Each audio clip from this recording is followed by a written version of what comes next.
Channel का name है medical सीखो एंड सिखाओ। Myself doctor Pratap Kumar.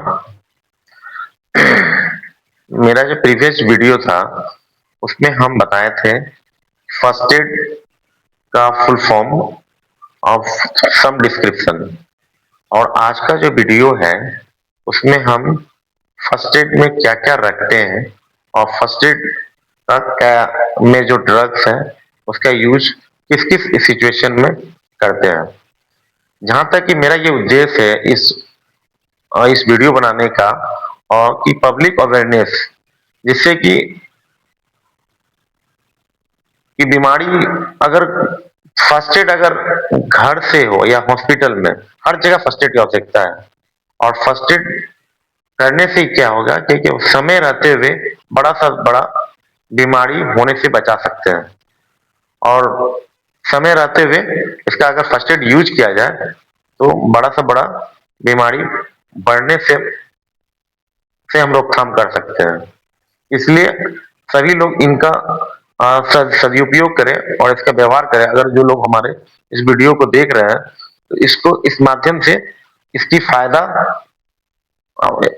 और जनता में इसको एक दूसरे को बताने का कोशिश करें कि क्या है, क्योंकि अधिकतर बीमारी जो रोका जा सकता है ये फर्स्ट एड से ही। जहां तक कि एक फर्स्ट एड में हमारा जो क्या क्या कंटेंट है तो उसके बारे में हम पहले बताना चाहेंगे कि हम लोग क्या क्या रखते हैं फर्स्ट एड में। एक फर्स्ट एड बॉक्स घर में रहना चाहिए।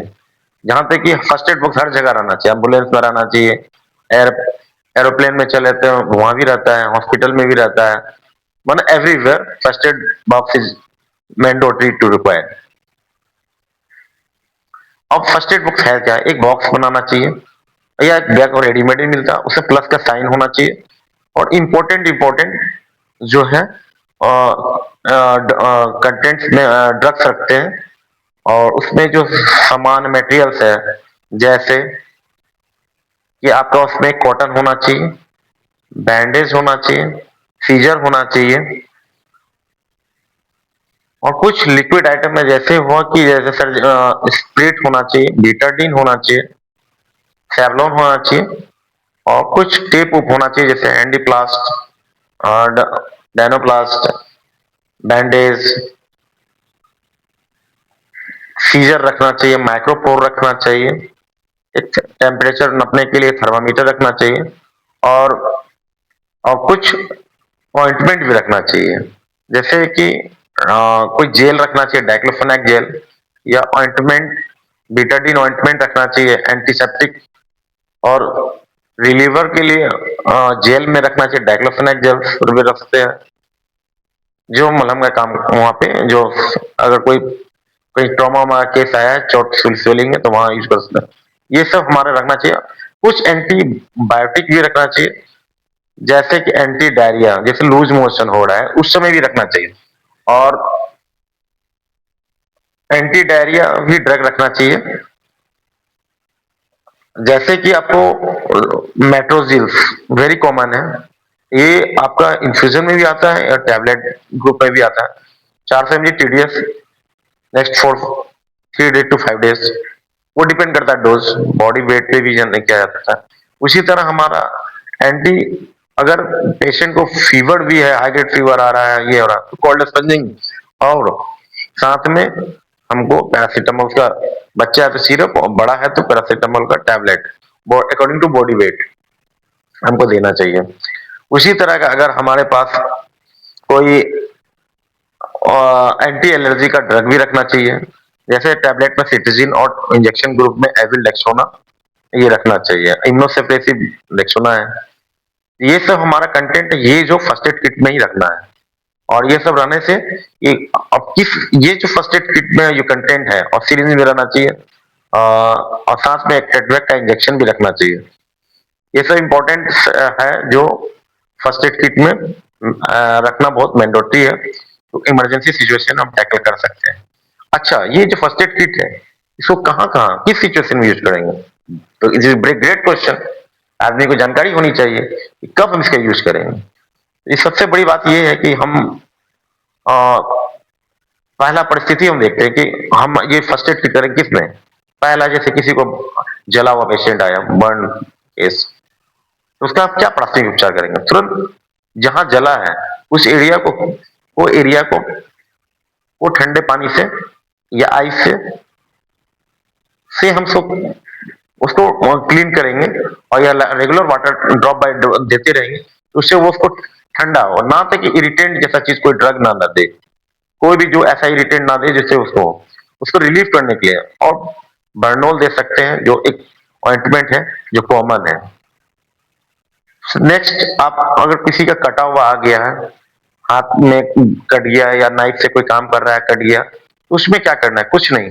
सिंपल सा जब ब्लड आ रहा है तो ब्लड को स्टॉप अरेस्ट करें और रोकथाम होनी चाहिए और वहां पे सर्जिकल स्पिरिट से उसको क्लीन करने के बाद हम वहां पे एक बैंडेज लेते हैं और उसमें बीटाडीन को स्पंज करके वहां कंप्रेस करके बैंडेज कर देते हैं या कट एरिया में। अगर लग रहा है कि सर पे चोट लगा, सर में ब्लड निकल रहा है, तो फर्स्ट प्रायोरिटी हमारी होनी चाहिए कि उसको जहां जिस एरिया में ब्लड आ रहा है निकलना, तो उसको इस एरिया को किसी भी घर पर अगर फर्स्ट एड बॉक्स ला के उस जगह में कॉटन को बीटाडीन से ऑइंटमेंट को स्पीड से साफ करके और बीटाडीन को ऑइंटमेंट लगा के उसको कंप्रेस करके वहां ब्लीडिंग कर देना।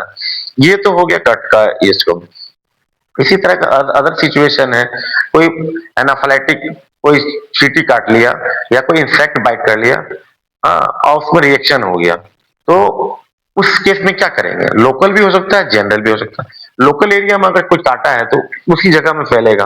अगर इसका इफेक्ट सिस्टमिक में होगा ऑल ओवर बॉडी तो उसका अलग रिफ्लेक्ट करना है। लोकल में है तो उस एरिया को क्लीन कर लीजिए, क्लीन करके उस जगह में ऑइंटमेंट हाइड्रोकोर्टिसोन ऑइंटमेंट लगा दीजिए कुछ देरी के लिए। अगर वो रिलीफ कर जाता तो अच्छी बात है, नहीं तो टैबलेट दीजिए। बच्चा है तो एविलोन है, एविल का टैबलेट आता है, प्रोपोजिशन क्लोरोफेनिडामिन मैलिएट होता है 25 या 50 mg का, एडल्ट में 50, depending on the body weight और डोज उस पे हम देते हैं। अगर जनरलाइज है तो सिंपल इंजेक्शन जो इसी का एविल ले देते हैं और एक एम्पुल और डेक्सोना एक एम्पुल वो देते हैं, इससे इमीडिएट रिएक्शन को ये करता है और एलर्जिक को भी रिलीव करता है और इम्यून सप्रेसिव भी करता है। ये एनाफिलैक्टिक्स के बहुत अच्छा है, ये कॉमन है हर जगह। कोई इंसेक्ट बाइट कर लिया, कहीं भी आंख में कुछ पड़ गया, आंख में अगर पड़ गया, आंख में चोट लग गया तो तुरंत immediate clean with non infected water से हम उसको या डिस्टिल वाटर से आंख को पूरा फ्रेश मारे। अगर कोई भी इंफेक्शन कंटेमिनेटेड हुआ है तो उससे भी धूल ढक्कन आंख में अगर गया तो वो क्लीन हो जाएगा। अगर उसमें भी लग रहा है कुछ सेंसेशन है, फॉरेन बॉडी है, तो हम नियरेस्ट डॉक्टर से कंसल्ट करें, उसको दिखाएं। और अगर आंख में अगर कोई एलर्जी है, इचिंग उचिंग है, तो टैबलेट एबली भी ले सकते हैं और एंटी एलर्जिक ड्रॉप भी है, ले सकते हैं। ये चीज इस सब में ज्यादा रिस्क नहीं लेना चाहिए। Consult to the nearest doctor particular disease के लिए। इसी तरह अगर कोई अगर आ गया चॉकिंग करके आया, कुछ खाना खा के आया, गला में फंस गया है, या कोई हड्डी फंस गया या जिस तरह का अगर नॉन वेज कोई आइटम खाया, तो उस समय कुछ नहीं करना है, उसको पीठ में जो है कंप्रेशन देना है ज्यादा। अगर कोई एक और आदमी है तो पीछे से बैक करके उठा के और उसके ऐसे करने के बाद एक पीछे से कंप्रेशन, पीछे से उठा के कंप्रेशन देने तो मुंह से निकल जाता है। ये ट्राई करना चाहिए, ज्यादा ट्राई नहीं, अगर नहीं हो पाता तो छोड़ देना चाहिए, हॉस्पिटल रेफर कर देना चाहिए। इस तरह का काम वेरी इंपॉर्टेंट है हेल्थ इशू के लिए और ये प्राथमिक उपचार से करने से बहुत फायदा हुआ। अगर कोई अगर इसमें अगर इस टॉपिक में अगर कुछ अगर कोई कमेंट अगर आपको लगता है या कुछ अच्छा मेरिट है डिमेरिट है, कोई सुझाव हो तो हमारा इसमें आप कमेंट कर सकते हैं। और नेक्स्ट वीडियो के लिए हम प्लान करेंगे कि आदमी को कोई आता है और सडन फॉल गिर जाता है रास्ता में, रोड ट्रैफिक में गिर जाता है, अचानक सडन फॉल हुआ, गिर गया, बेहोश हो गया, तो उसको कैसे रिवाइव करें, तो उसके लिए हम एक सीपीआर टेक्निक है जो हम नेक्स्ट वीडियो में हम बताएंगे। जो मेरा चैनल का नाम मेडिकल सीखो एंड सिखाओ। Thank you.